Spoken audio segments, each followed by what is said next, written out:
should stay on mute while the general presentation is going on. When we have time for discussion or other Q&A, please put any questions you have directly in the chat.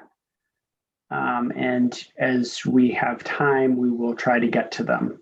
But I think the only thing that I am going to say is that the agenda for tonight's meeting is really EPA's response to the CAG and the technical advisor's comments. And so Sally's done a lot of work working with all of you to sort of compile all of the questions and comments together. And EPA has all those questions and they've organized them. And I believe the game plan is to jump right in. So Stephanie or Supinder, I'll pass it off to you and you can take it from there. Sure. Hi, everyone. And I'm going to just pass it over to either John or Angela. Hi, first off, can people hear me? Because I was having trouble with the audio before. Yes. Thanks, Sally. Yeah, you're fine. Okay, so I would like to point out to folks who didn't attend the last CAG meeting that I'm Angela Carpenter. I'm Chief of the Special Projects Branch in the Superfund and Emergency Management Division. And we have with us tonight John Prince, who is the Deputy Director for the Superfund and Emergency Management Division. So, John, if you wanted to say a few words, now would be the time. Otherwise, we'll dive into the questions and the responses. Thank you, Angela. I don't want to take too much time for introductions and such, but yeah, I'm the Deputy Director of the Superfund program in Region 2. So I'm familiar with, have a long history with the Superfund program and know some of the details about this site, but know generally about EPA and how we address remedies. My one observation, having looked through the extensive and very detailed questions we've gotten so far, including some that we got in the past 2 hours or so, is that 2 hours is not enough. I don't expect that we're going to be able to get through all of this material in 2 hours. And so no one listening should feel like there's an urgency here that we have to get through everything that might undermine our ability to respond to some particular matter. We need to follow up. If we need to do more to be responsive to some of these questions, we're going to do. Thanks, John. So I'm just going to, if it's okay with you, Sally, I'm going to read the actual questions that were posed to us and then provide our response. Okay. So with that said, let me just read the first question in case somebody has called in. Additional work is needed to complete the remedial investigation and to design an appropriate remedial strategy. Some of the current data gaps associated with the site could be addressed by incorporating information obtained from the results of the upcoming Fish and Wildlife site characterization and investigation. Will EPA commit to not finalizing the draft FS until Fish and Wildlife complete their study and to include, where appropriate, data and findings from Fish and Wildlife study into the final FS? So I just want to remind everybody what the purpose of a remedial investigation is according to the Superfund statute, or CERCLA. So you might hear me say CERCLA or Superfund. The purpose of the RI is to collect the data necessary to adequately characterize the site for the purposes of developing and evaluating effective remedial alternatives. That's taken verbatim from the statute. There was sufficient data collected during the remedial investigation to characterize the site. Hundreds of samples were taken in the soil, in the groundwater, sediment, surface water, and even for vapor intrusion. The risk assessments performed using this data collected during the investigation indicated that a remedial action should be undertaken to reduce risk to human health and to certain ecological receptors. Acknowledging that more data is better, more of the same data will only refine what we already know, not tell us anything new. The data we already have is statistically sufficient to make a remedy selection.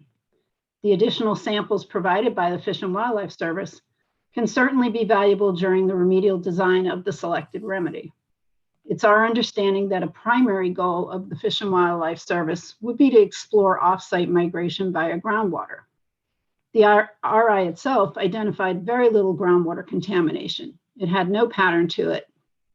Be that as it may, EPA has already decided to move a groundwater decision to a later remedy decision. As we discussed last time, we're going to carve that out as operable unit 2.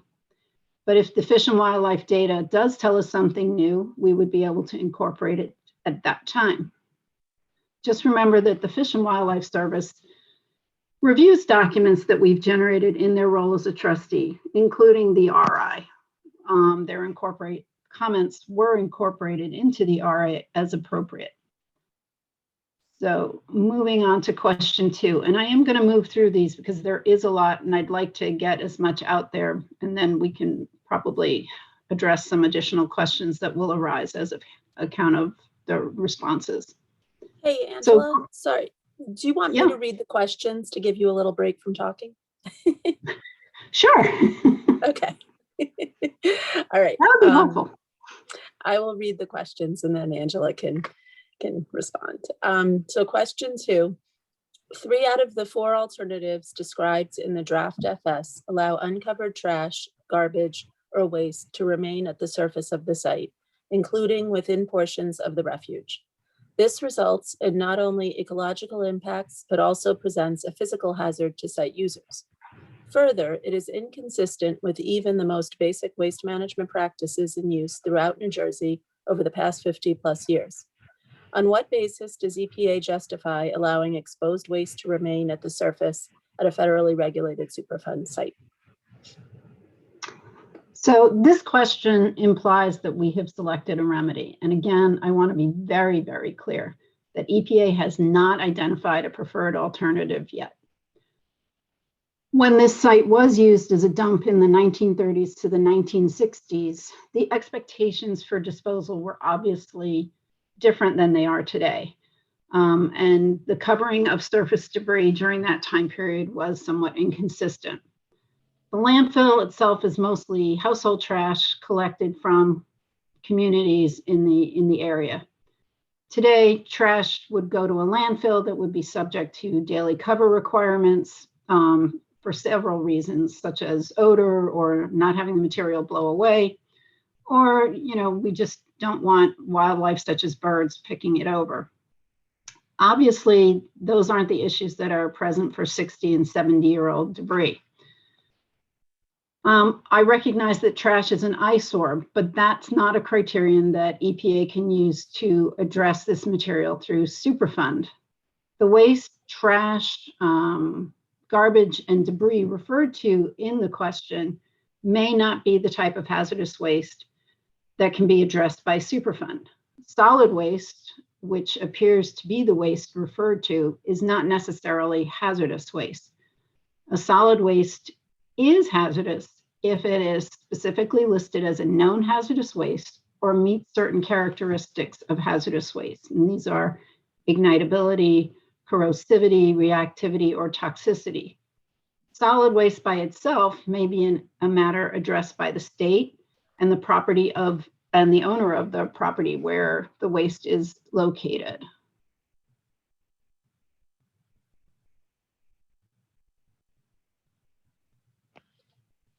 Next question. So this is a 3-part. I'll read the first part. Would EPA consider developing the following 3 sub-alternatives to alternative 5 described in the draft FS? So the first sub-alternative is evaluation of the use of on-site subsurface soil as cover material. Under the current alternative 5, 90% of the truck traffic is related to the importation of cover material, If on-site subsurface soil is suitable, its use could result in significant cost savings as well as major reductions in truck traffic.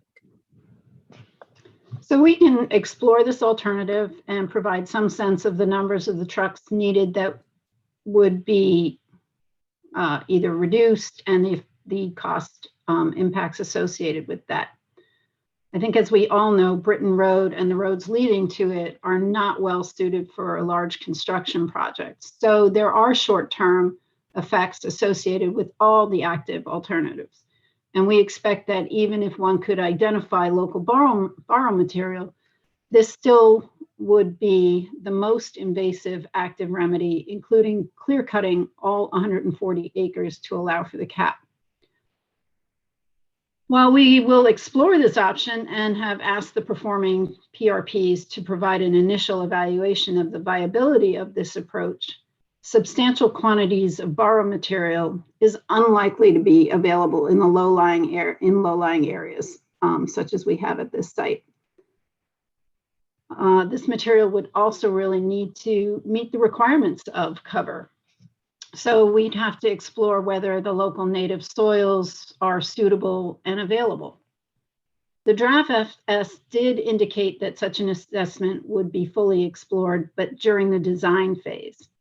So while we are willing to look at this, it's important to remember that any assessment conducted now would have multiple limitations since the remedy has not yet been selected.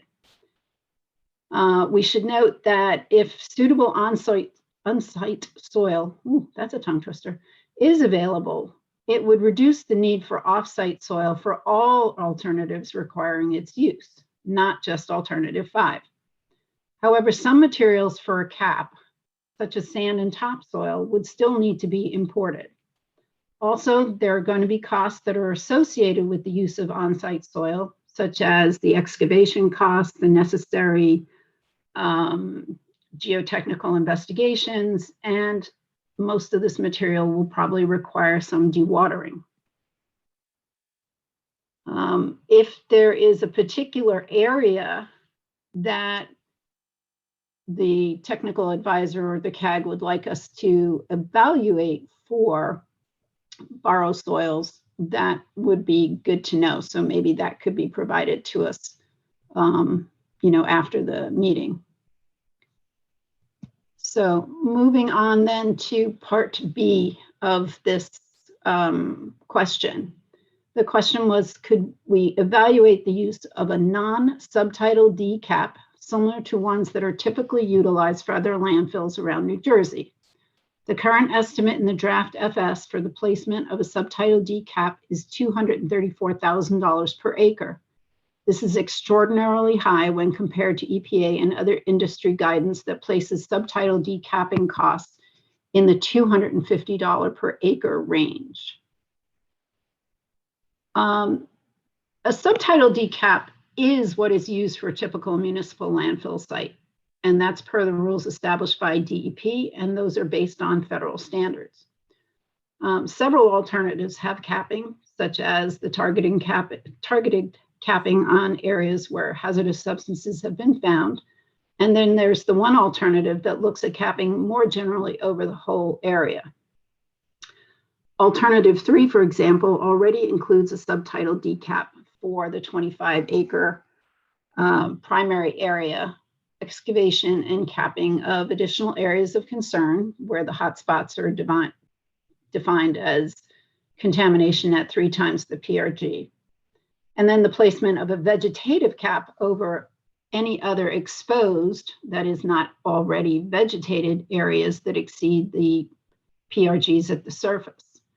I would be interested in getting the reference from the technical advisor for the $250 per acre subtitle D cap. I did do a quick web search and found that costs cited for, just for comparison purposes for people looking at capping sites ranges from about $175,000 to $300,000 per acre. So it would be helpful to get that guidance from the technical advisor. We did ask the performing PRPs to evaluate this request and address the TA's question. regarding the costs. But again, I did point out that, there's going to be, some issues in looking at it because I don't really understand the $250 per acre cost, but we can get that reference from the TA and we can take a look at it. Angela, if I may. Sure. So just a couple of observations on these comments, group comments that point to some other things that we might look at in developing alternatives. We're clearly open to hearing about them. There tends to be a bit of a how about this and a how about that, a little bit of sort of a couple of different ideas. It might serve us to get together with a small group and sort of cull into kind of a technical, a particular idea that we might try and develop, rather than have us, we don't want to, we want to have something that might possibly develop into an alternative, and that would require us to give some particular weight to maybe a particular set of expectations. The idea of borrow material is certainly interesting, and we would be open to that succeeding. Could succeed on any remedy that needed a cap, but we'd be open to that succeeding, but we don't see, this isn't the sort of place you would normally borrow soils from, right? A low-lying marshy or adjacent to marshy area is not typically the area that you would seek out to remove soils from. The clay lens has some value in perching any groundwater contamination that we do have here. So there's some other values to the clay layer as it is. We're certainly open to exploring some of these ideas. We just don't want to do it in a sort of a scattershot way. If there's a couple of particular proposals that we could pursue. Thanks. Thanks, John.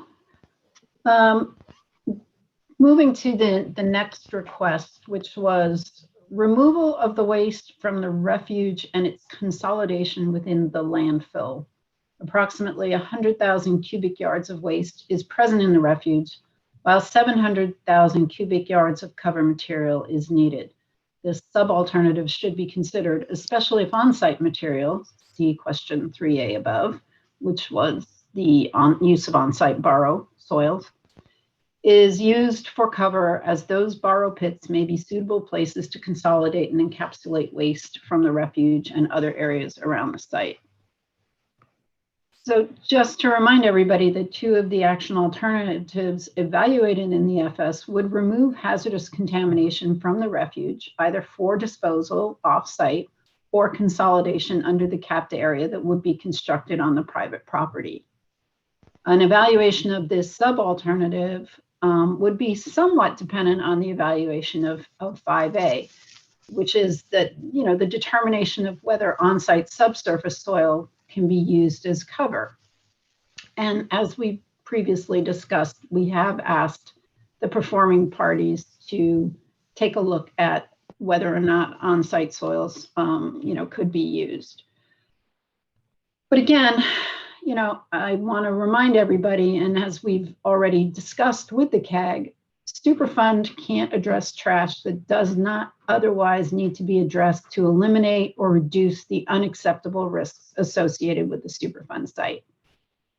That said, if the DOI, as the property owner of the refuge portion of the site, wanted to supplement the Superfund remedy, it could do so.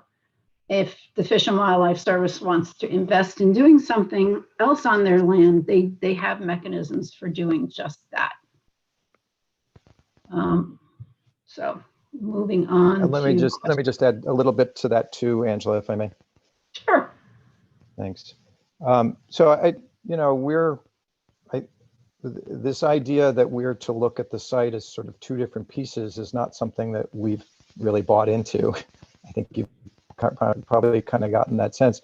Our responsibility is to select a remedy for the site, right? Which is 170 acres with 140 acres that have waste on them, and about 35 acres of that happens to be owned by the Fish and Wildlife Service. And so our role in the process is make a remedy selection for the site, not make a special remedy selection for part of the site and another remedy selection for the rest of the site. And the Fish and Wildlife certainly has a very important role here. We acknowledge it, and have had many discussions with them over the years, and then many meetings with them over the past couple of years since we've started working towards an FS completion. So we understand where they're coming from, and have certain positions that will need to wait until we actually are ready to issue a remedy, but that are very, very forward in our minds in making a remedy selection.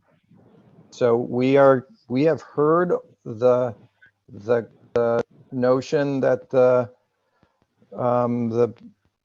Fish and Wildlife property has some special expectations from some parties, but ultimately the land is what it is, and the site includes about 20% federal land and about 80% private land, and that is an important factor in how we're making a decision. Thanks, John. I'll move on to question or comment 4.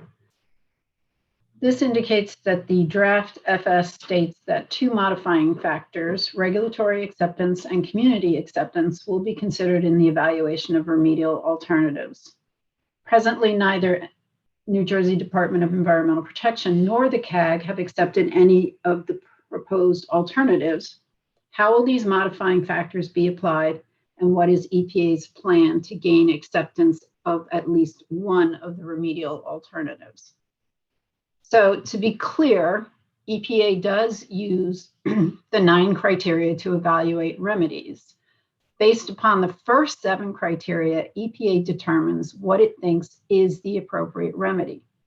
It then seeks concurrence from its partner agency, in this case, the New Jersey DEP, and may modify its decision based upon that consultation.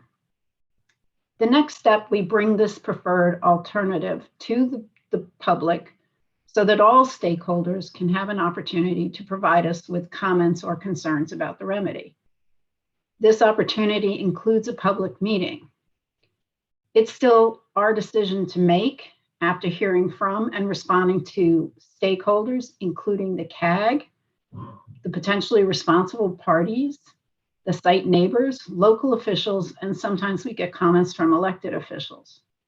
No one party has a special role in this part of the process, and EPA considers all comments submitted and responds to all relevant comments before making its decision.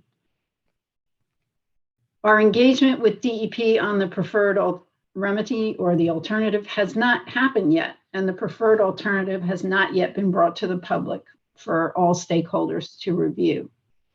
There's been a lot of comments to the contrary, and frankly, they're incorrect. We have not yet selected a remedy, and when we do select an alternative to put before you, we will do so through the public meeting and the proposed plan process.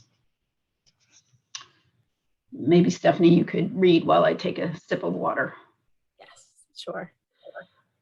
How can the EPA select a preferred alternative without key information, including whether on-site clay is usable as a cap and the effect this would have on cost and community impact? For example, the chart for alternative 3 appears to, and I assume this is from the draft FS, the chart for alternative 3 appears to call for 22,000 to 27,000 truck trips on Britain Road, with all but 5,000 of these trips needed to bring in outside cap materials. If on-site clay could be used, could truck traffic be reduced from 22 to 27,000 trips to approximately 5,000 trips? What would be the comparable reduction in truck traffic for alternatives 4 and 5 if on-site clay is used? What would be the cost impact of using on-site clay for each of these alternatives? It was reassuring to see that community acceptance is an important part of the EPA selection process. As a former mayor, I can state unequivocally that community impact from truck traffic is a major issue for Chatham Township. So again, I want to note that we have not yet identified a preferred alternative for this site, and we're not going to do so until we have a feasibility study that has been revised to our satisfaction. That said, we do understand that the impact of truck traffic is a major concern for both the residents along Britton Road as well as Chatham Township as a whole. It's possible that some material may be available on site for use. However, if such material is not present, then doing an estimate in this manner provides a conservative scenario for purposes of comparison of alternatives in the event that on-site soils are not available. This eliminates any variability that might be attributable to the availability or lack of availability of on-site soil for use. Evaluation of on-site soil for any capping alternative was going to be performed during the remedial design for a remedy once one was selected. Nonetheless, in response to the CAG's concerns, we have asked the performing potentially responsible parties or PRPs to evaluate the viability of this approach now rather than later. Although, as I noted previously, there are some limitations in doing that at this point in time, given the uncertainties as to what the remedy would be or where a borrow site might be located, if at all, on the site.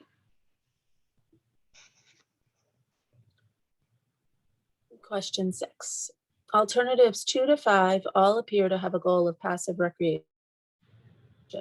This also was a high priority goal for Chatham Township during my time on the governing body, and I am confident it remains so today. Yet all of these alternatives appear to have problems that could make public access for passive recreation impossible. Can these questions be answered before the EPA selects a preferred alternative? Specifically, can the EPA commit to designing any caps to allow public access now or in the future? Can EPA commit that fencing and other engineering and institutional controls will allow public access? And can EPA commit during the selection process to work to resolve the issue of private property and its potential to exclude public access? So as we've been discussing, all along, and John pointed out just a little while ago, the site is comprised of both privately held lands and public lands. The alternatives would allow the use of the public lands, which are located in the refuge. However, the privately held land is not proposed for public use. That said, the risk assessment assumes a certain level of trespass exposure, and the assumptions used in this were identical to that of a passive recreational exposure. And the site-specific cleanup goals are built with that level of potential exposure in mind.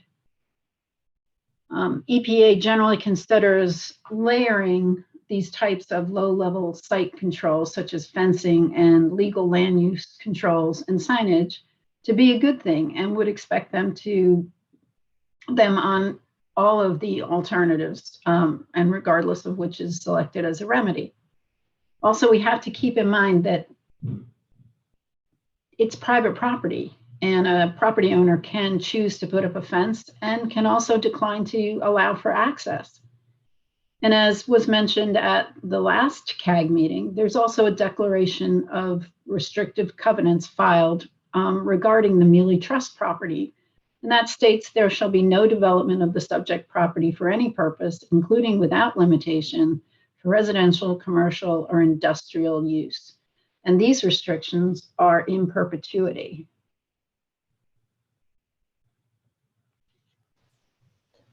Let me just add a little bit there, Angela, if I may. This is a very important question to the agency, the land use. It's very important in our decision making. And we listen to all those with authority to make decisions about land use.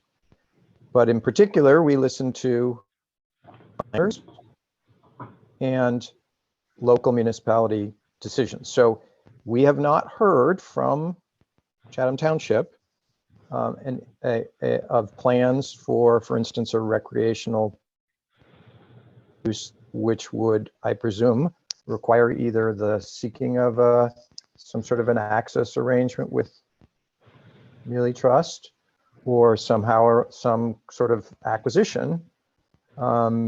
We are not, we can't invent these sorts of other public access alternatives for that land. That's not our role. We are very interested in hearing if there are opportunities for that.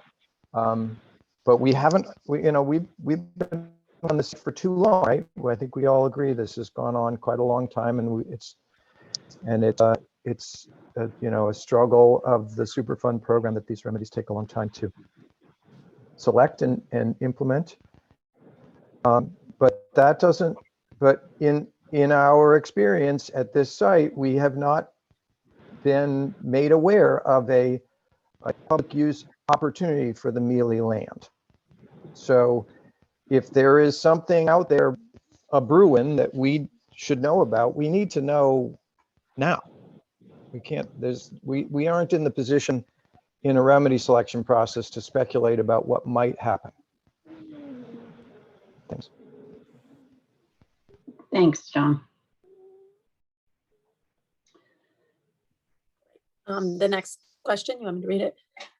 It was understandable that nobody from the EPA was able to speak authoritatively last night about the timing of the next steps. However, at the upcoming meeting on April 27th tonight, we need a better indication on the approximate timing for the announcement of the preferred alternative to allow EPA to collect and share the imported data requested last night. At the very least, the EPA should be able to say the previous timetable of late spring, early summer is off the table.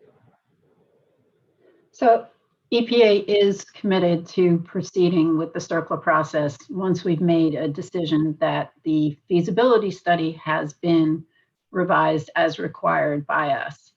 To the extent of, can you provide when? We can't right now, but we will commit to continue to provide updates to the CAG regarding the timing of the next steps. Next question. I do not understand why groundwater has been removed from discussion. I see soil and groundwater as being intrinsically linked in this instance, and I do not understand why they are being separated. Can this be addressed? Sure, good question. So separating the site into separate operable units is not uncommon at Superfund sites. For groundwater, certain VOCs, SVOCs, PCBs, pesticides, and metals are present at concentrations above their respective groundwater quality standards. Except for the metals, these elevated concentrations in the groundwater were found in limited areas of the site and are generally co-located with contaminated soil and are limited to shallow groundwater above a clay confining layer.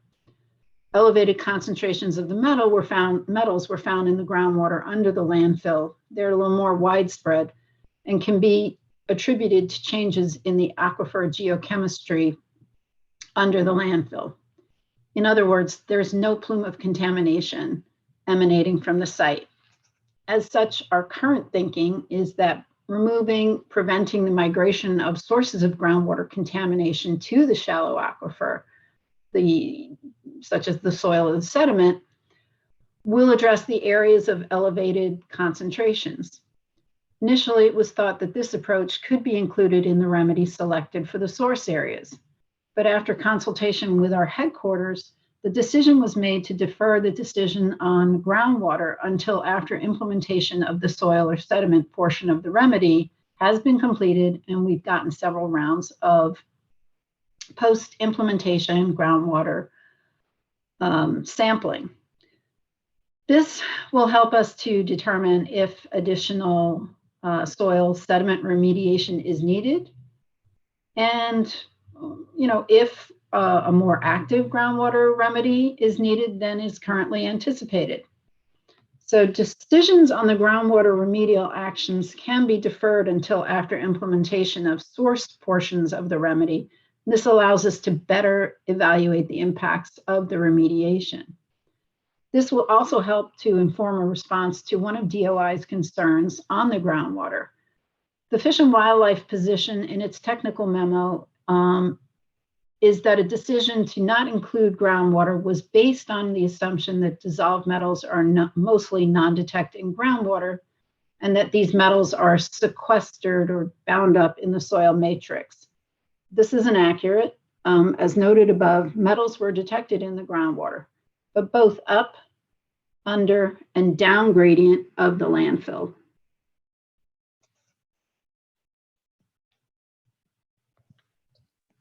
Next question. Why were no substantive changes made in the draft FS after nearly 2 years of testimony and review that identified numerous holes in the RI and FS's understanding of the site? So again, as we've discussed previously, there were an extensive amount of comments. They were shared with you that were sent to the PRPs for the revision of this draft of the FS. As a result, there were significant and substantial changes made to the FS in response to EPA's comments on the document. Again, the intent of the RI, as defined by the Superfund statute, has been met. So we do think that it's appropriate to move forward with the FS. We're currently evaluating it to see whether or not any additional revisions are required. Why does the FS continue to say there is quality habitat on the site when we've seen and heard otherwise from numerous people that it's comprised primarily of invasive plant species? So it's important to remember that a habitat assessment study was conducted as part of the baseline ecological risk assessment for this site. That is available to anybody who would like to take a look at it. We can certainly provide you with the baseline eco risk assessment. And this assessment study identified that there are areas of high, average, and low value in both the upland and wetland portions of the site. The FS that we currently have also notes, though, that the existing old field habitat, mature tree stands, and peripheral wetlands would be eliminated and replaced with maintained grassy areas which have lower ecological value to varying degrees as part of potential remedial alternatives. And that would, of course, depend on the extent of the capping and the extent of some of the excavation. We're also going to face some construction challenges, which are going to be associated with the presence of wetlands and high-value wildlife habitats that are adjacent to areas requiring remediation. Yeah, so again, we have some ideas here that have been presented over the last meeting, and that we're giving you some sort of basic responses to, and indicating that we would like to see if we can provide some more technical background to some of those comments or notions that you've presented. Or the technical advisors presented. So we're very open to that.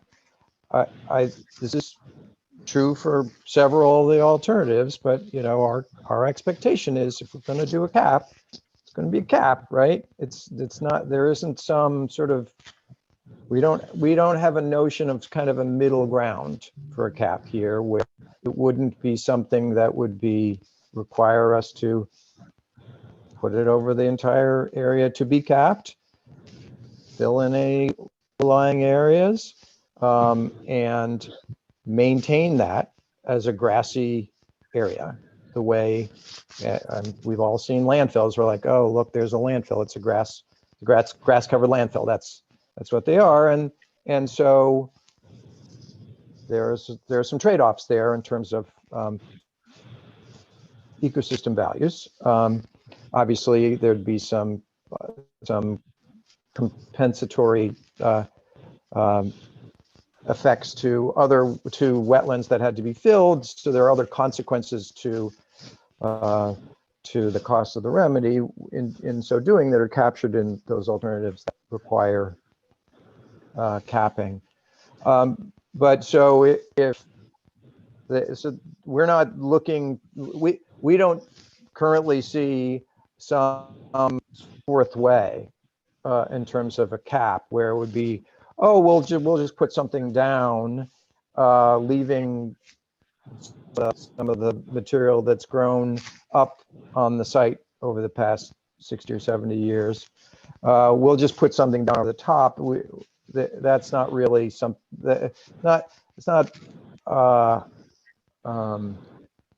not a path we would typically go down. But curious if you've got some ideas there. So thanks. Thanks, John. So moving on to question 11. Why does the FS still state that portions of the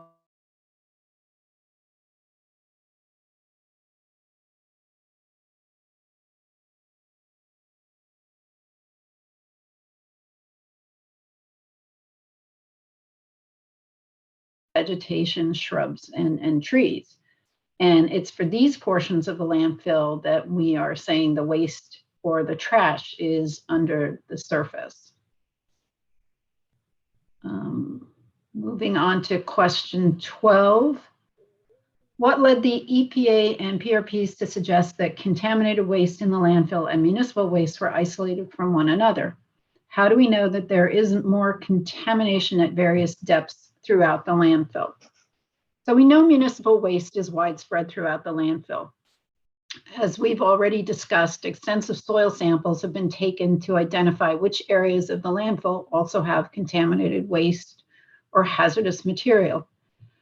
Regardless of what alternative is selected and identified as the remedy, additional sampling is going to be needed to aid or refine the design of the remedy.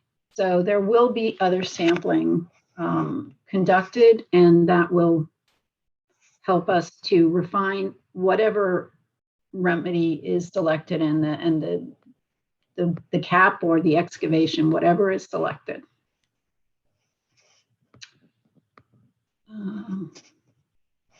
Why isn't the use of on-site material mentioned as an option along with the associated cost estimates for a fair comparison between remedies?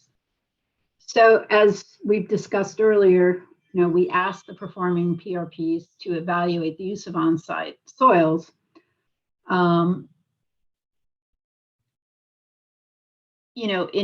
In using the method that we have, evaluating the use of off-site sources for capping materials, all alternatives that involve capping can be evaluated against each other in a somewhat conservative scenario in the event that on-site material is not suitable or is insufficient to meet the needs of an alternative.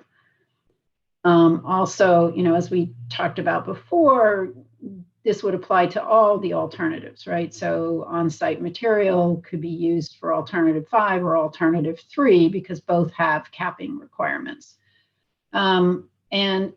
Please remember that, again, we do state in the FS, or EPA has certainly stated that, we're going to look at everything we can to minimize impacts to the community, regardless of the remedy that is selected.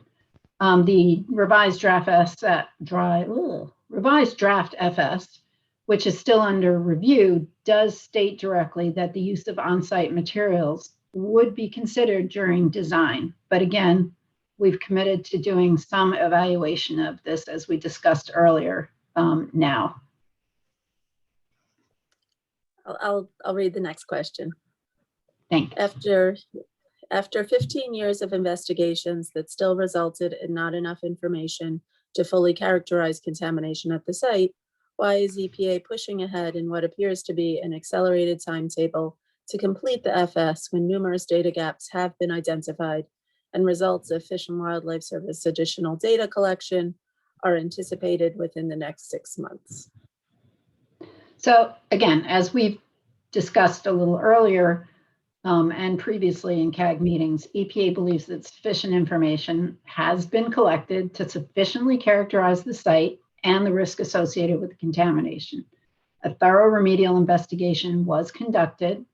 Additional information generated by the Fish and Wildlife Service would not change the fact that EPA has determined an action is required.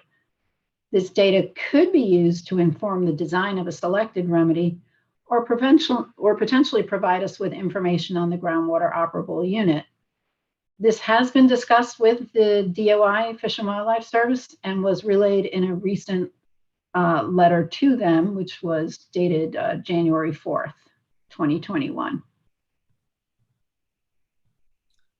Question 15. Yeah. Why does it Actually, appear- let me just speak, Yep. if I could, Stephanie. And we're almost, well, we're not an hour in because we started a couple minutes late. So I do want to maybe take a pause and maybe have asked, this is very much a one-way thing, right?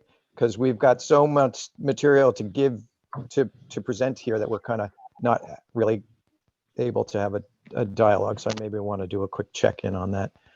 But I did want to just make sure that we all understood this process is, right? If we selected alternative 5, which is a 140 acre cap, or if we were to select, there's a consolidation and cap remedy, which involves bringing hazardous substances, removing certain material and capping material under like maybe a 30 acre cap.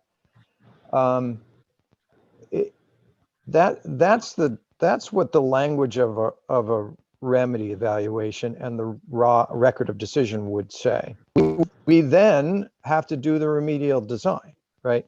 And so if the remedial design concludes, oh, well, if we do it slightly differently, we could make it a 120 acre cap, or if we did it slightly differently, we could make it or we found this additional information in the remedial design and it needs to be 160 acre cap. You know, the precise confines of the implemented remedy are going to vary from what the language of the record of decision says. Similarly, we have to go out in the remedial design phase, and we said this a little bit earlier, but I'll repeat it. You know, the Fish and Wildlife Service is offered to go out and collect data. And that data absolutely has value. We think it has value for instance, during the remedial design, we will need additional data, right? To make a more precise set of response actions that are consistent with the remedy we select. So it's going to look a little bit different because of where we are in the process now, remedy selection, and then where we are in the process from the selected remedy to the implementation. There are these stages, and that other data is certainly valuable to us in implementing a remedy. If we found some other hotspot, if we had selected a hotspot remedy, of course we have to address it because the ROD would require that we do, for instance. Thanks. Thanks, John. So moving on to question 15. Angela, can you hang on a second? This is Matt. John brought up whether we wanted to check in on whether we wanted to continue like this. I know it looks like you have just a couple more questions left that are in the initial set of questions that Sally sent following the previous CAG meeting. Would it make sense to take a quick break there, or do you want to just plow through? We could, but there were a lot of questions in the chat. Mm-hmm. And from the 14th, from the meeting on the 14th. Matt, I don't think we're halfway through. Okay. So we'd love some advice on that because we don't want to. Yeah. So ahead is assuming that we are being responsive when maybe we're not. Yeah. But you're definitely So, Sally, being responsive. Yeah. Sally, do you want to continue moving forward? Do you want to Well, I feel a little bad that Angela hasn't stopped talking for the last 50 minutes, but what do you I think? grew up in Angela? New York. I can talk. What do you think, Angela, about getting through that first batch of questions? Then maybe we can go to the chat, and then I don't know if anybody else is going to kind of bail you out. I feel bad if you're the only one talking, but then we could go to the supplemental questions after that. Yeah, so I think from what you were saying, Angela, it sounded like you said we have a lot of questions from the April 14th meeting chat. What Sally's saying is supplemental questions from the technical advisors next, right? Well, I thought if there's anything in this chat, I didn't really see too much. I mean, I put in a couple of questions, but I don't know if there's anything more besides two that I put in. Sure, I'd love to have my two answered after we get, what do you say we finish the 5 more that we have in the first batch? And then maybe go to my 2 and see if anybody wants to ask any questions from the audience, and then go back to the supplementals. Doesn't really matter. We want all our questions answered. It's just a question of how we're going to get there. Sally, right. as a way for today, and I think we've been pretty clear that if we need to continue this, we plan to do that. Yeah, no, and I appreciate it. This is great. I just feel bad that Angela has to keep going all on her own there, but let's plow through the first 20.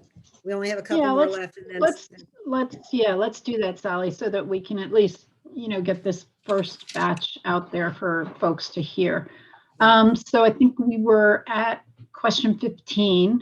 Why does it appear that every alternative is actively avoiding an evaluation of the waste in the landfill pile itself and only addressing a limited number of superficial soils? So the alternatives are addressing contamination that's been identified as posing risks. And that is how the Superfund process works. And as John was mentioning, and as we've discussed, whatever remedy is selected would be further refined by additional sampling. Number 16, why is EPA ignoring long-term land use for the site?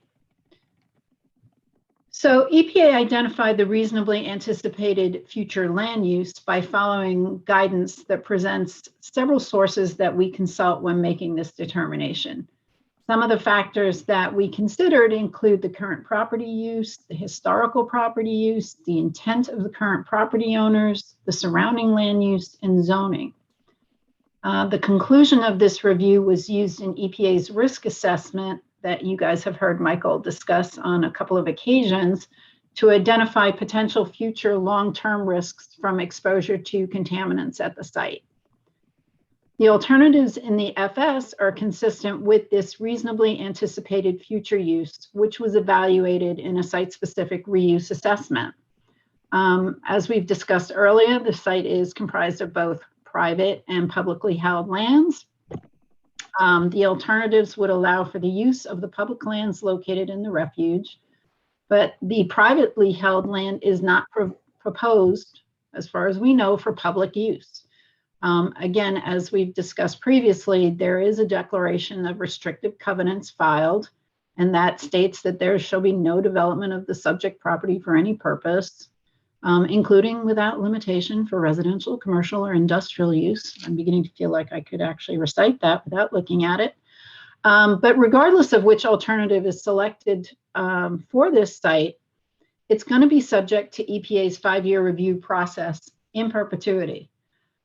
If this review were to reveal a change in the site conditions or the usage, the protectiveness of the selected remedy would be evaluated to determine if it remains protective under the current conditions. Next question. I'm trying to help Angela out here. Why has an EPA required an evaluation of consolidation and capping in the FS, along with the associated cost estimates as requested by community members, Fish and Wildlife Service, and others? So the FS does currently evaluate alternatives that consolidate and cap the hazardous or contaminated waste at the site. As previously discussed, we've requested that the performing PRPs provide an initial evaluation of the sub-alternatives presented by the TA. And I would like to note that the costs that are in the FS were revised, excuse me, from the prior version. So those costs are relatively up to date in terms of adjusting for the dreaded inflation. How can EPA? Go ahead. No, I was going to read it, Oh. but feel free. Yeah, no, and I'll give Angela another break if I can. Now that I realize how with trying to be answering all these questions, be the primary spokesperson.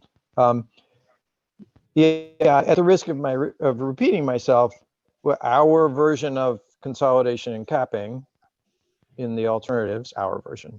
In the FS, the version is based on what the risk assessment tells us about the levels of contamination that we found out there. And the idea is we'd consolidate and cap material that is at higher levels that one might call a hotspot, that might be isolated out someplace. That's unsafe, right? What I understand has been suggested is that there be a special decision for the Fish and Wildlife Service land that treat that land very, very particularly, and removes all the material from that land, and well, or something like that. I'm not going to box the notion into one particular idea, but that basically says this land is special. We should take a special action there. And I'll, at the risk of repeating myself, EPA is making a decision about the whole property, the whole site rather, and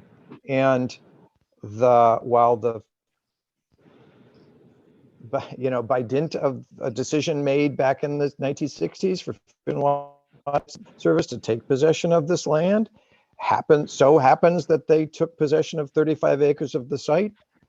If they'd taken possession of 170 acres of the site, would we be talking about a different decision? Possibly. If they'd taken, we are where we're at, right? And they own 20% of the site, and it happens to be part of the wildlife refuge. That's a special and important resource. But we got here because, or they're involved because they took possession of it, agreed that waste could be there, agreed that they didn't plan to remove it back in the day. And so it's still there. And so to now ask that we take a special consideration for that piece of land is a little difficult for us. But, that's why we're having this dialogue, right? Rather than having us, there's a lot of interest in this site, and we have heard it, and we are attuned. We're trying to be as attuned to it as we can possibly be. There are many stakeholders at this site that have disparate interests. We're trying to listen to all of them. If this site had less attention, let's say, it's possible we would have selected a remedy already. But we're taking steps towards a remedy so that we can have these conversations, so we can hear what, for instance, Fish and Wildlife has to say, and what the Great Swamp Association has to say, what CAG members have to say, what neighbors have to say. We want to hear all of those things before we get across that finish line of releasing.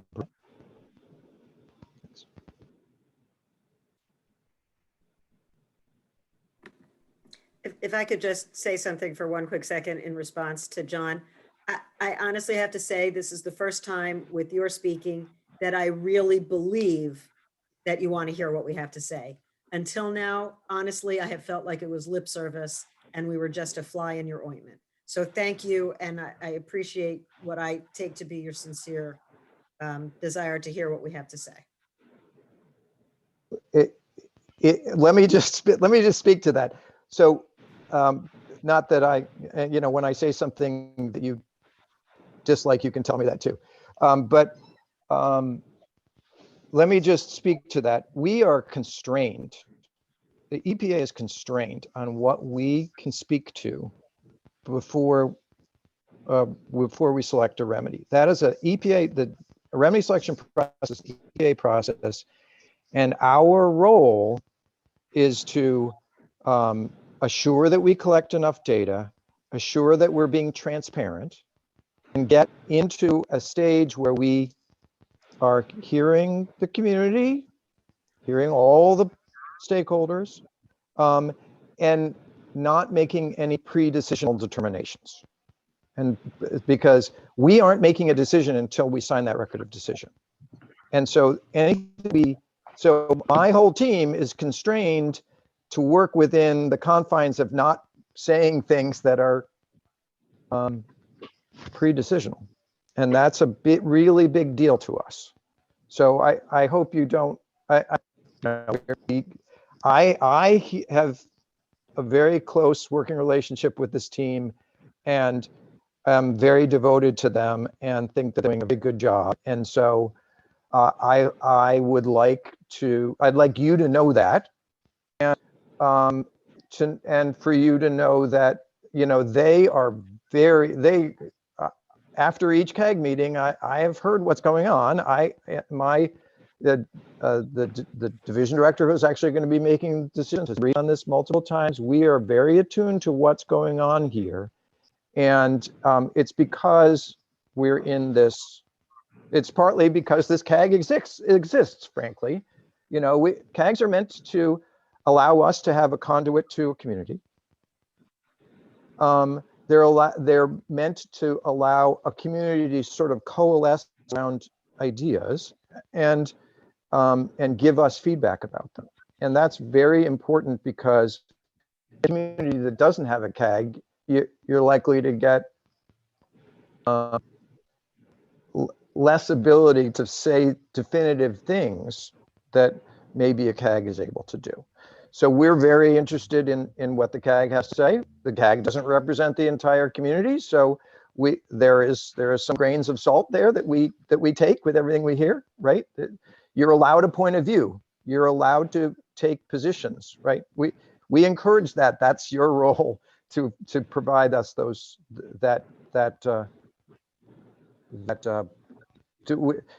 is a platform for you to speak to us. We're clearly not on an equal footing, because we can't answer everything that you have to say, because we can't presuppose a decision that hasn't been made yet. And were we to do so, we would be compromising the process. And the process is very important to us, because we want to assure that potentially responsible parties are held accountable and obligated to pay for a remedy, right? And that is tied up in the process and us doing it well. Well, I'm looking forward to continuing this dialogue, both Thank you here so much. and, as you indicated, in a smaller get-together venue. Good, thank you. Angela, did I give you a little bit of a break? Yeah, I actually had a couple of sips of water, and it did give me a chance I to. just made you some tea. Yeah, I am a tea drinker. Okay, so let me get through the next two, get to 20, and then Sally, we can figure out how we want to proceed. So number 18 is, how can EPA maintain that whatever remedial action is chosen, it is protective, when inherent in each remedial action, there's a wide range of protectiveness? So let's sort of clarify things a little bit here. Protectiveness is an all or nothing criterion. So one alternative shouldn't be thought of as more protective. Or to put it another way, protectiveness is a threshold consideration, a yes or a no answer. So the EPA evaluation doesn't rate the relative protectiveness of the alternative. So let's see, the alternative is or isn't protective. That's it. And it will often entail more work to meet some other benchmark or expectation at a particular site, but that doesn't necessarily make it more protective. We use also remedial action objectives, remedial goals, and remedial alternatives that are specific to a site to mitigate or reduce the unacceptable risks and chemical concentrations that were identified in the human health risk assessment. I thought I had taken more water than I probably should have, and as well as in the eco risk assessment. All the remedial alternatives must meet the threshold criterion of being protective of human health and the environment, which means that remedial alternatives that EPA evaluates in the FS must meet federal and state levels of protection for ecoreceptors and those people that are expected to be on the site in the future, or they're not eligible to be selected as the remedy. EPA conducts formal reports on the remedy in the 5-year review process, which I mentioned earlier. That's going to be in perpetuity for this particular site. And this review documents the performance and the protectiveness of the remedy to ensure that it continues to function as was intended in the record of decision. In addition, other than the no action alternative, which I think you are aware is a statutory requirement, the alternatives are designed to address the remedial action objective, which is to prevent or minimize current and potential future unacceptable risks to current and potential future human and ecological receptors through direct contact with or ingestion of contaminated soil and sediment. This remedial action objective was in turn developed to address the risk to human health and the environment, which were identified through the human health risk assessment and the baseline eco risk assessment process. Preliminary remediation goals, they were also developed on a site-specific basis to be protective of the light recreational user. And then regardless of which alternative is selected, robust post-implementation sampling will be conducted to assure that whatever remedy is selected remains protective, is protective of both human health and the environment. Okay. Question 19.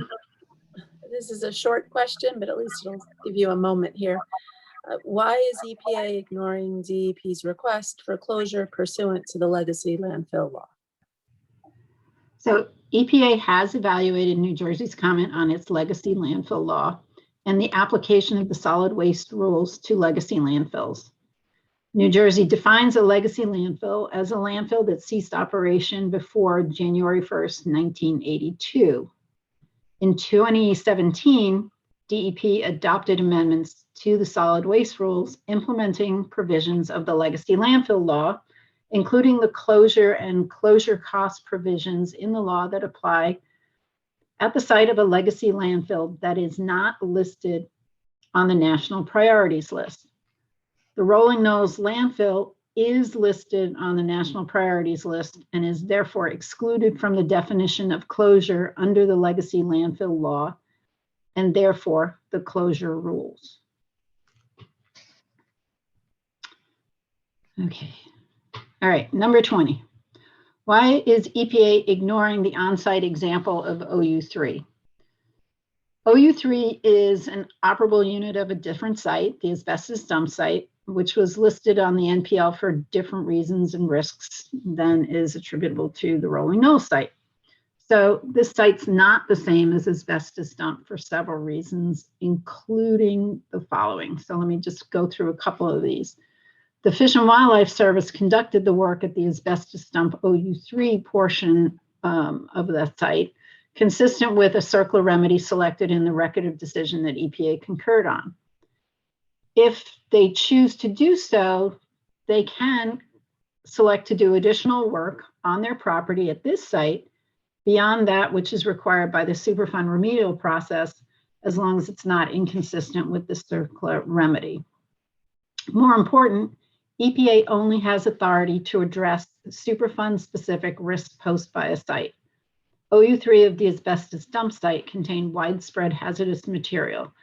This is not the case at the Rolling Knolls site, where some portions of the site don't contain hazardous waste.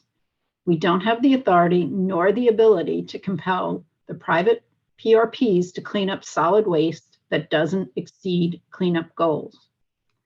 We also need to consider that asbestos dump was 7 acres. This is 170 acres. The Fish and Wildlife Service portion alone is 4 times larger than the whole asbestos dump site, which was 35 acres. The waste on the Fish and Wildlife portion is on average about 4 feet thick. The Fish and Wildlife Service has advocated that all waste and trash from its portion of the site should be excavated and consolidated on the private portion of the site. If this were to be done, it would equate to approximately 6.1 million cubic feet of material. To put that into perspective, this is equivalent to about 106 football fields or 900,000 washing machines. The Fish and Wildlife Service is suggesting that this material be consolidated on the private portion of the site, which, as we all know, is about 140 acres in size. And so if the waste were evenly spread out on the entire private portion, it would form about a 1-foot layer across it. Or you could place it as a 4-foot high mound that would cover about 35 acres on the private portion. And this doesn't include the 33 acres or so that we know already need to be addressed on the private portion. And just as a side note, for monitoring on asbestos dump OU3, there's only 1 down gradient well from the capped area. So, Sally, that takes us through the first 20 questions, and then there were questions from the chat from the last meeting. So how would you like to proceed? So I thought we incorporated most of the questions from the last chat into these questions, but I didn't go through that detail by detail. Matt, does that ring a bell to you that we incorporated most of those? So there were a couple that are separate and distinctive from the ones that we've discussed. There was something about the vernal pools, right? Right. There were, you know, we can skip exact dates. We've addressed the public comment period and committed to keeping the CAG informed on our progress. There was a question about the vernal pools. Had they been mapped? I mean, so I can try to quickly run through those, or I can, you know, however you want to proceed. Matt, you have any thoughts? You're on mute. You got to unmute, Matt. Sorry, everyone. I think, yeah, I think why don't, Angela, if you're able to identify what you see as those questions that are different, maybe we could start with 1 or 2 of those. I think the other thing that isn't captured here are the supplemental questions from the technical advisor. And so I don't know if those have been addressed as as separate questions, or if that is something. Yeah, they're definitely separate questions. After you look through the chat from the last meeting, selfishly, I think I'm still the only one who's put any questions or comments in tonight's chat. But my comments and questions in tonight's chat, directly refer to things that you've said tonight.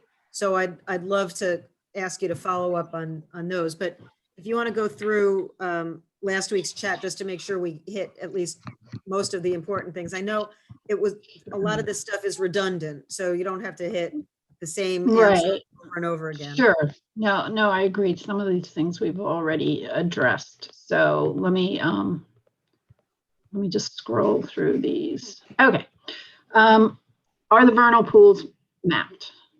Yes, the vernal pools are mapped. That information is in figures that are provided in the baseline eco risk assessment.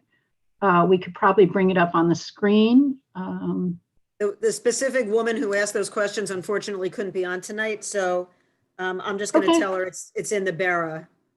It is in the BERA, and there were some other questions that were proposed. Yeah, can I ask one of there was something in what Matt Palmer said, which was related to the national wildlife and significant endangered species, and I think there was a specific question: can't we have ecological restoration goals? Okay, I'm looking for that. It's not in chat. It was in his statement. I don't recall seeing that Okay. I don't specific either. question worded that way. I Yeah, think it was in his comments. I do Mhm. remember it, but I did not go back and recapture it, and it wasn't in the Okay. chat because he was speaking. If you wanna So come back to- eco restoration is often the purview of the trustees. And so I am not going to attempt to speak for them. Obviously, things like if a wetlands is impaired by an action, there are requirements for, repairing said damage or doing an offset somewhere else. But I really would not want to speak for the trustees, which are the state of New Jersey and the Fish and Wildlife Service in this, or the Department of Interior. Fair.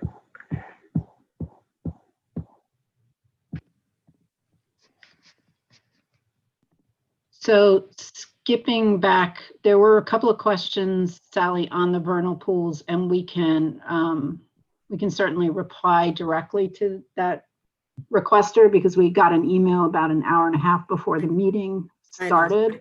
I saw, that's And fine. so, we can respond, and then we can also, go over that at another meeting. I think Also, we- Angela, you clearly are reading your answers that are and have been prepared. You're not speaking off the cuff. Yeah. Can you share with me your written answers? So I would have to tidy these up. They are not written answers that would make sense. Okay. So it wouldn't be quick. Okay. They were That's meant to fine. be. Yeah, speaking points for we're me. really trying to be as responsive as we can be, Sally, and that is making sure we're covering the answer, which is why Angela's No, speaking from Sally, I notes. think if you're recording the meeting, I can Yeah. go back and listen to it 15 times if I need to. I don't think. That's fine. I'm sorry. It appeared as if you were reading prepared answers. So obviously you speak off the cuff very eloquently, and that's great. I don't need you to go back. No. I have some, obviously I have some speaking points, but they wouldn't necessarily be particularly helpful when taken out of context. No problem. As Matt said, we are Hey. recording. That's fine. And Sally and Matt and others, here's an opportunity maybe for CAG members.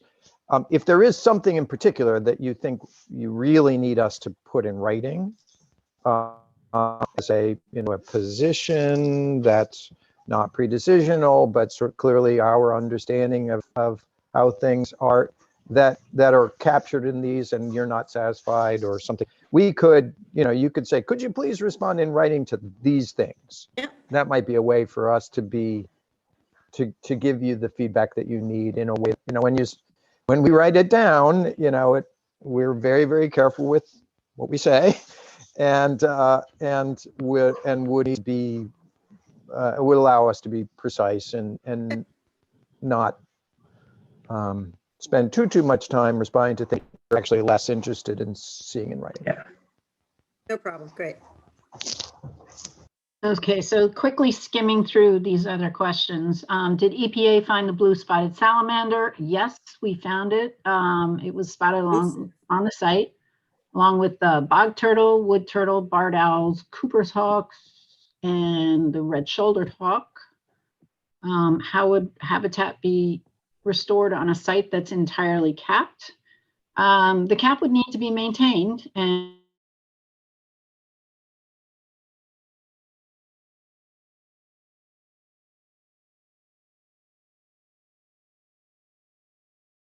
impact or pierce the cap. You would need to do continued maintenance.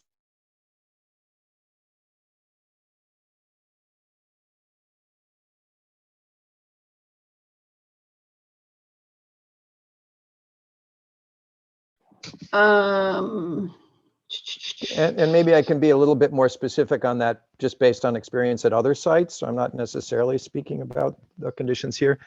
But, you know, in this particular case, we're particularly worried about direct contact, right, to recreators or recreational use or trespass use, whatever term you want to use, is all kind of the same in terms of the risk assessment. And we're interested in preventing ecological contact. So among the things that a landfill typically requires, even though the cap would be soil and clay, right? It would be soil and clay with an organic top, a grassy top. We still wouldn't want it to be, allow it to be a treed area with lots, sorry, the dogs are playing in the background. If they're background noise, they've chosen this room to play in.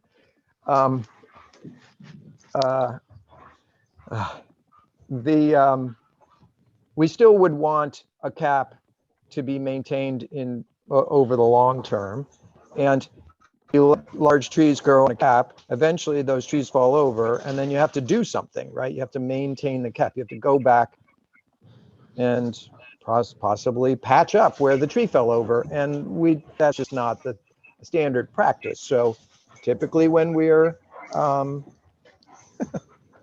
sorry, the dogs are just choosing this moment to have just a riotous playtime.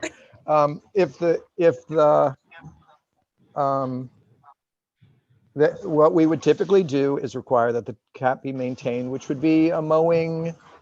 You know, maybe it's once every 6 months or once every 2 years. I don't know but we grow up the grassy area and then we cut it down every once in a while. So it doesn't mean it wouldn't be a habitat. It certainly would be, but it would be a different habitat than currently exists out there in some places. Thanks, Angela.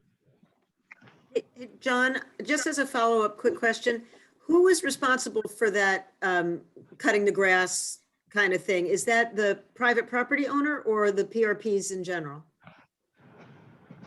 Well, it's ultimately EPA's responsibility to ensure that the remedy is implemented and then maintained. So however that gets worked out is a enforcement action taken by the agency if there are private parties or private and public PRPs in this case, that allow us to get to a point where we sometimes we have a fund, right? The private parties say, here EPA, here's a pile of money, you guys maintain this. What usually happens though is we get an agreement with parties to maintain it in perpetuity. Right, that's why I wondered if they bonded for it. That's what I was trying to get at. They wouldn't be bonded for it because we haven't selected anything. I know, I'm just down the road, I was wondering. No, I didn't mean they had bonded. Yeah, that is how that would be our, we have, you're way ahead of us, but yes, we have financial assurance for PRPs that they can maintain a remedy in perpetuity, which requires bonding in the case of something that needs to be implemented and maintained over a long period of time. Okay, so Angela, I think there's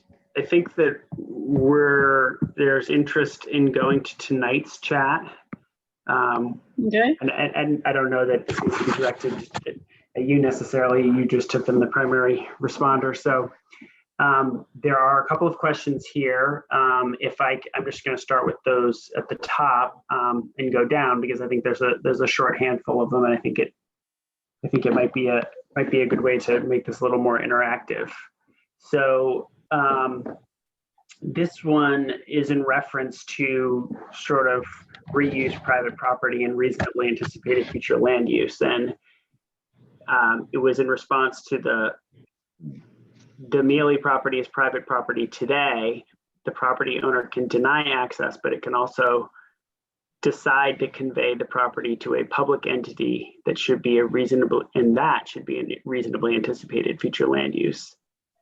if EPA is asking PRPs to evaluate 5A, doesn't that in itself delay the, okay, that's a different question.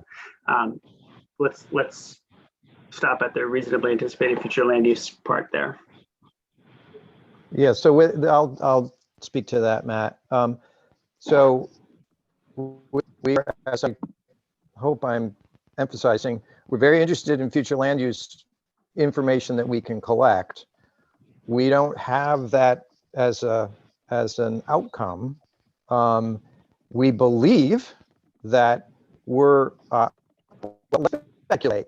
The one thing I would normally not do at a meeting like this, but let me speculate just a little to say, well, if the Mealy Trust really wanted to convey the land to the Fish and Wildlife Service, I have an expectation they'd probably convey it with the current land use restrictions on it, which is no reuse.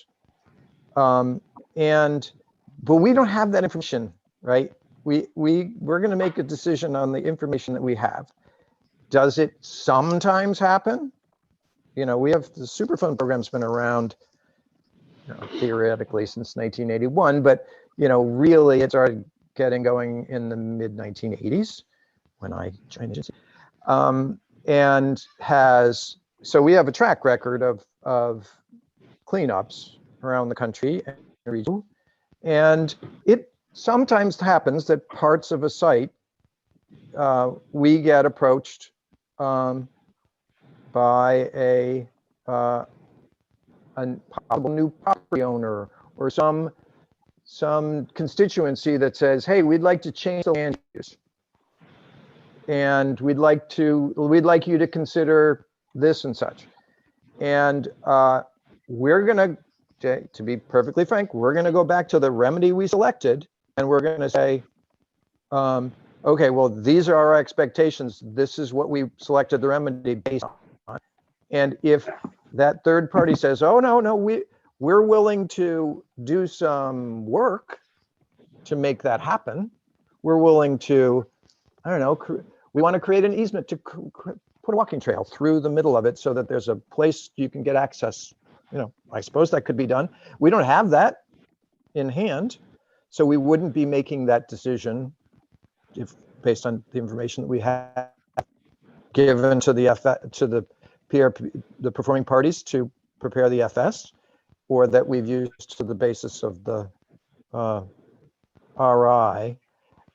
And there are layers here, right? So there is that sort of, you know, could you maybe do some sort of a mixed conversion to some portion of the land to easement? I suppose, but again, we don't have that information. Could a public entity like the township acquire the land and turn it into soccer fields, or baseball fields? And the answer is not based on what we know about the site today. That would put a burden on that later decision, right? That later decision would then be like, oh, well, then we need this work to make that happen. So there's something important, right? Like remedy selections are important. They're important to us. They should be important to you. So I'm being perfectly frank. We are going to make the decision based on the information we have when we're making the decision. It has sometimes happened that we've come back later and reassessed a changed site use and concluded it still fits with the remedy and it's acceptable. And so therefore it can move ahead, or it cannot be implemented without further efforts to make the remedy protective for that new land use. Those are kind of the options. Can I just follow up, because that was my question? Yeah. It's my understanding that the private property owner, and I said this last week, I'm sure you listened to the YouTube because you had nothing better to do, that the private property owner is willing to convey the property. You got me. Hey, I watched it on Friday night, so I really have no life. That the private property owner is willing to convey the property to potentially Chatham Township, potentially the National Wildlife Refuge. And while they don't know it, I would be willing to consider taking it as the Great Swamp Watershed Association, but only if the property is then usable by the public for passive recreation. And I think Angela has the restrictive covenant memorized, because I think I almost have it memorized, that there is no development, industrial, residential, or commercial allowed. But the restrictive covenant does specifically indicate that it can be used as open space. And open space is defined as, you know, being able to be used for passive recreation. So I would like to be able to follow up, and I know that Juan has already followed up with the private property owner's attorney. I know the PRPs have followed up with him. I believe the township attorney either has or will be following up with him. I know I will be following up with him, but it seems like the reasonably anticipated future use may indeed be changing before the FS is publicly released and a ROD in place. And I think now is the time that we should be looking at this opportunity, not, as you say, you know, years from now. Thank you. That's helpful to know, and we'd like to hear more about that. You know, so, and I did draw a distinction between passive use and like ball fields, right? Yep. Ball fields, you know, there's trash on the landfill, and it's not gonna, it's because something's gonna have to be done, right? And we all know that there's, you know, surface debris.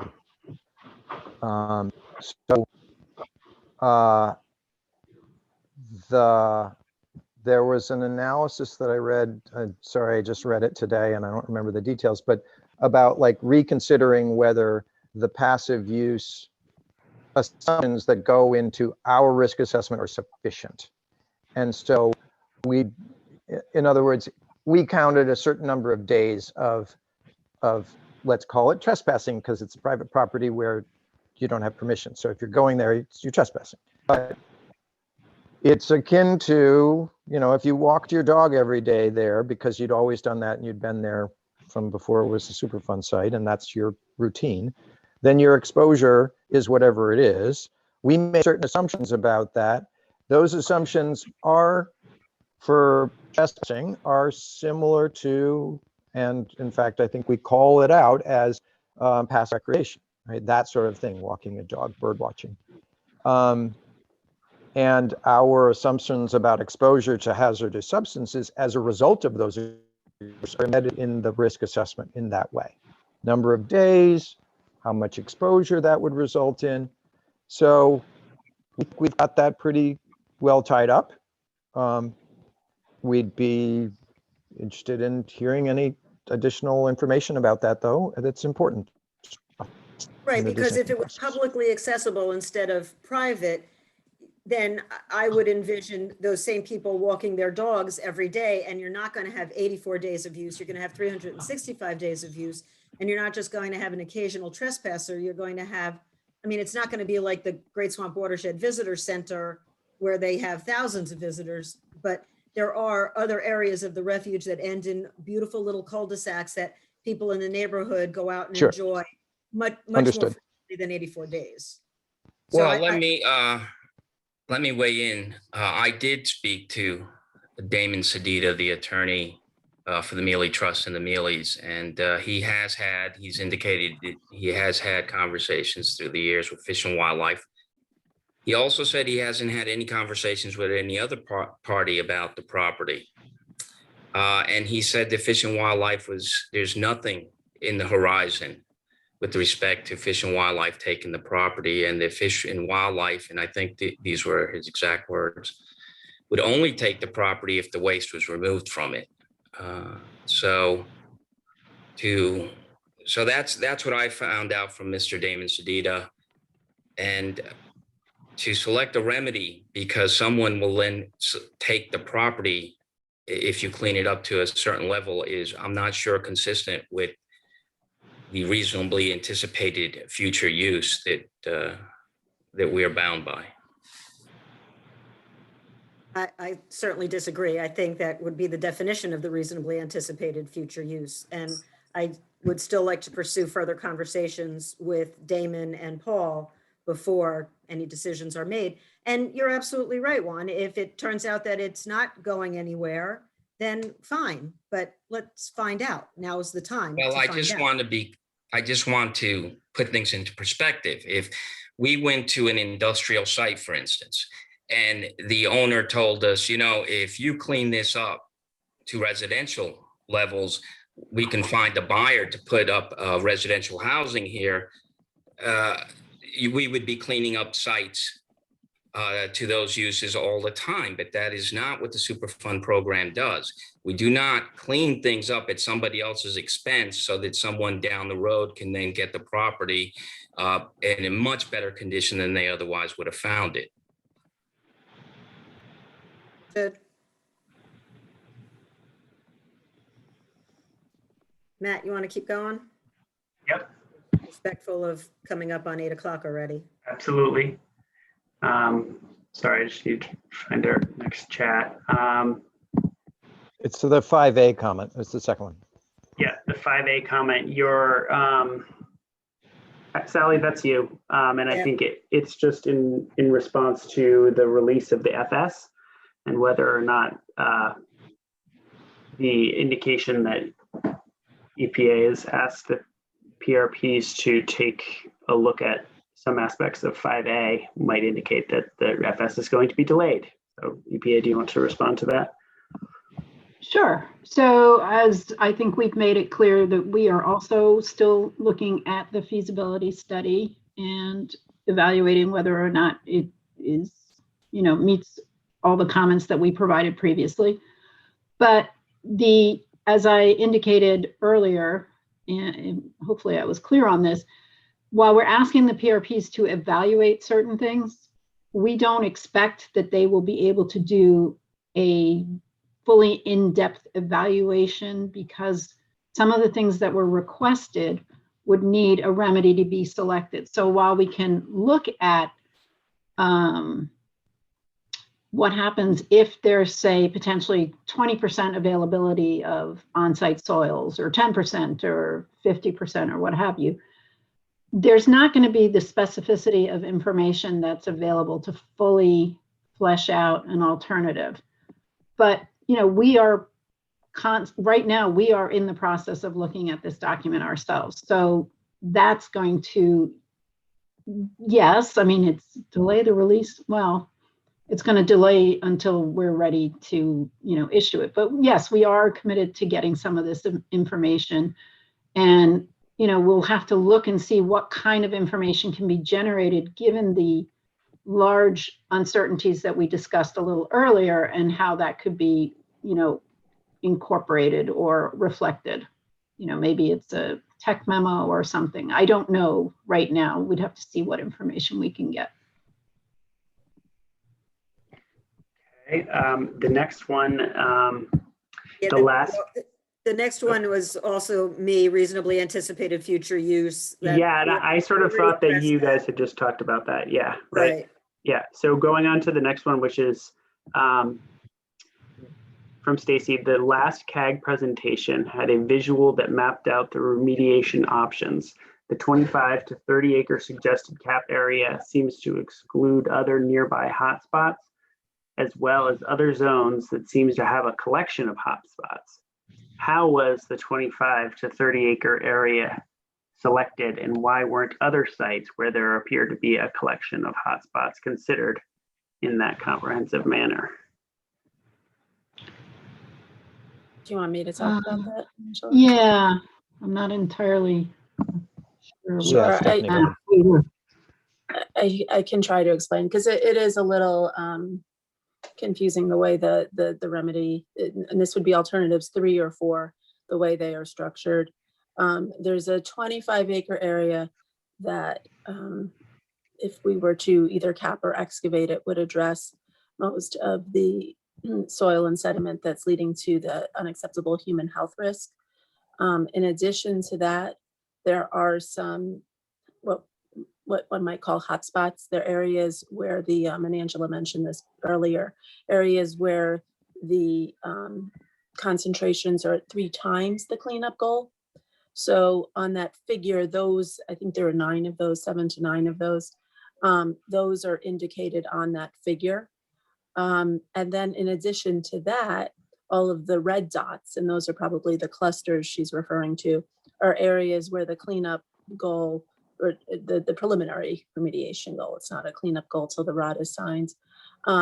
Those are areas where the preliminary remediation goal is exceeded, but it's not, doesn't quite rise to the level of what we'd call a hotspot.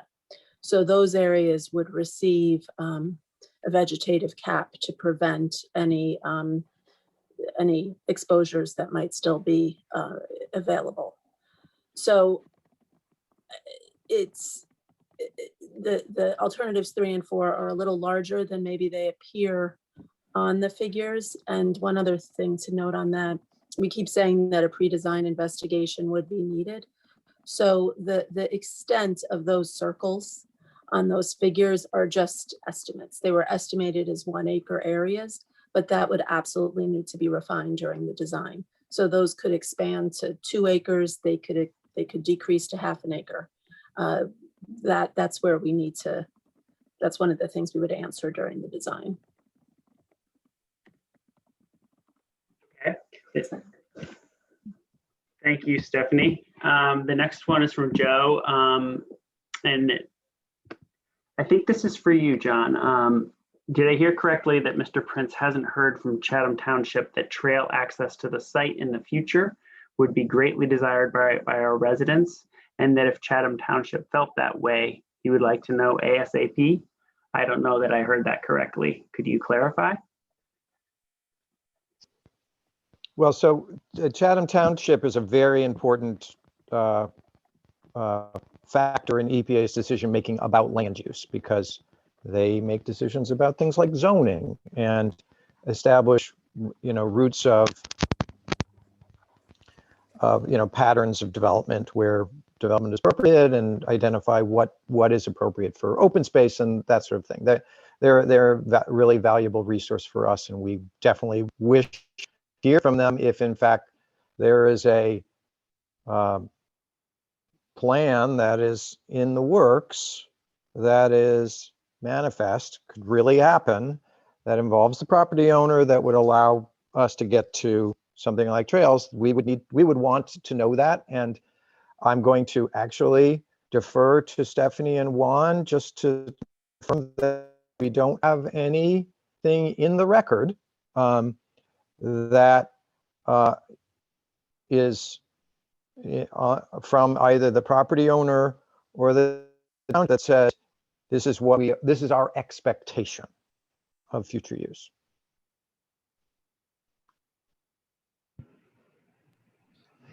Go ahead. Not that I'm John, aware I of. spoke, as I said, to Damon Sedita, who represents the private property owner. I have not spoken with the township on this issue, but we can find out from them. Absolutely. Could I ask a quick follow-up? Short of an agreement with the property owner today, would an expression of great interest, an expression by Chatham Township in future use, including passive recreational access from Britton Road, would that be of any value in the thought process to EPA? We would love to know the results of that sort of question. Yes, it's super important to us to know that, Joe. It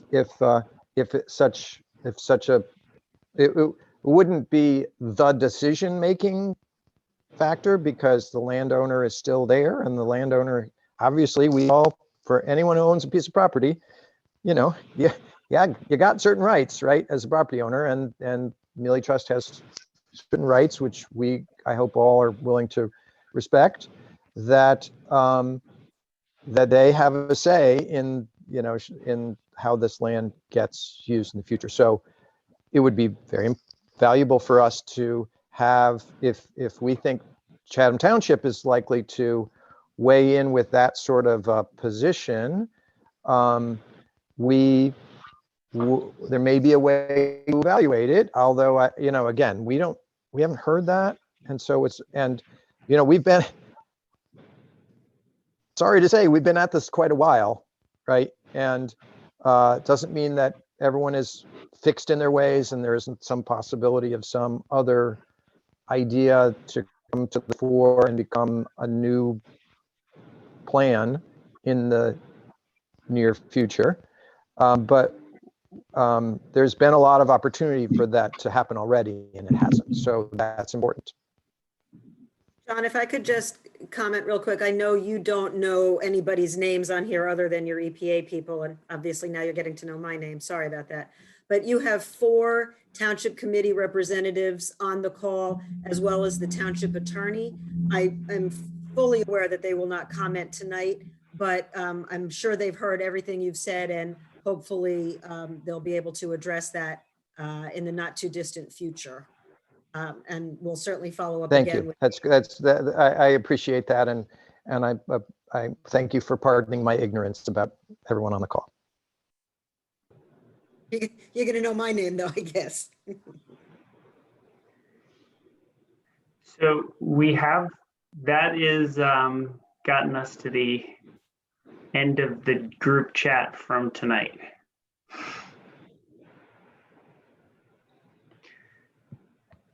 And we have 6 minutes. At 7:54. Does anybody else have any questions? John, I have to say, I look forward to following up with you and setting up that small group meeting, specifically with the CAG technical advisor, and delving into things a little more deeply in a smaller setting. Yeah, we're did that.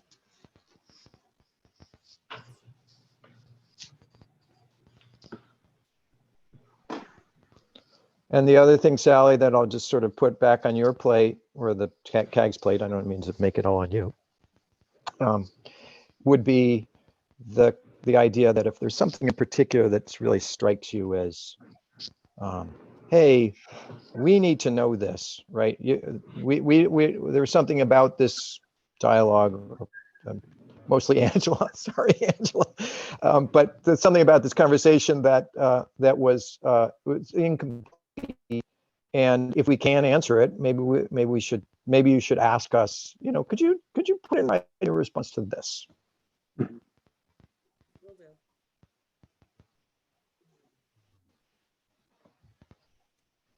Bob Blauvelt, I'm going to put you on the hot seat for 1 second. I know we're going to, by the way, John, he is one of the 2 technical advisors for the CAG from GEI Consulting. I know, Bob, we need to regroup and digest everything, but you got a couple of minutes. If there's anything real quick you would like Angela or Stephanie or Juan or John to follow up on from your questions, which they addressed, early in the evening.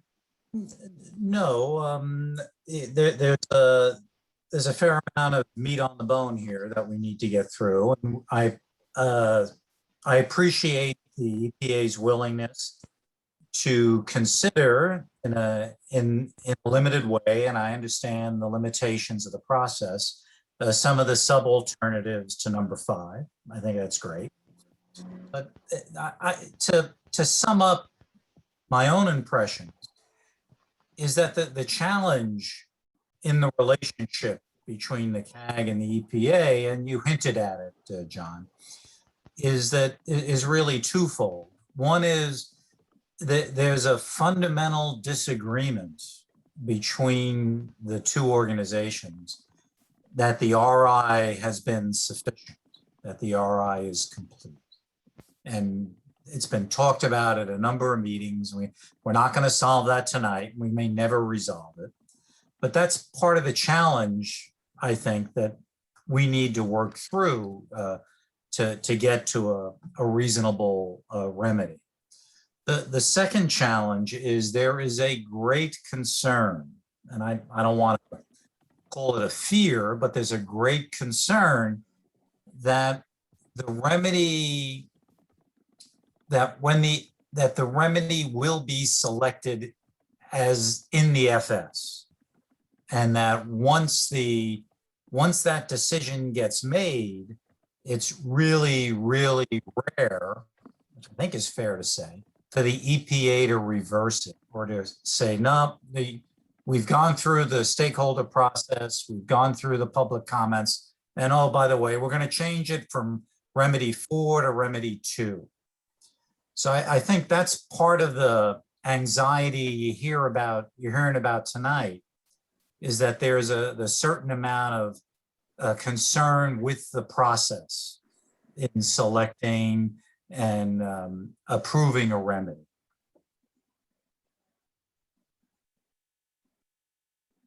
Thank you, Bob. Hey, could I just speak a little bit to your second point? Sure. And I really appreciate that, and it's something that frankly we worry about quite a bit, and that is when even when EPA is doing the feasibility study itself, and our consultant is performing the remedy evaluation and all that sort of synopsis that goes into a feasibility study, and then the engineering work that allows us to develop these sort of conceptual alternatives. We are very concerned about not allow any particular matter to put a finger on the scale and sort of say, well, you know what, this would be really kind of that seems most palatable to some constituency, for instance. And so so for instance, I'll just make an observation from our conversation tonight about the idea of borrow material. Obviously the 5 alternatives, if there's going to be more than one, is going to be heavily weighted toward a lot of truck traffic. Even if I suspect, even if we were to conclude that we could use some local borrow material, it's still going to have the most truck traffic of the alternatives we're going to evaluate. So we're going to, whatever criterion or expectation we develop for possibly using borrow material, were we to conclude that that would be something we could fold in, we would fold it into every alternative that has the same engineering step, like a cap that requires us to bring a material, create level low spots and create your cap. And so we wouldn't develop an alternative that only looked at borrow material for alternative 5, for example, because we want, where our expectation is from an engineering standpoint, and then from a policy making standpoint, we're looking at each alternative. And if you see something, we're very interested that you think is a kind of inconsistent with that, we'd certainly like to speak to you about that. Sure. No, I'll work with Sally, happy to support that approach. Absolutely.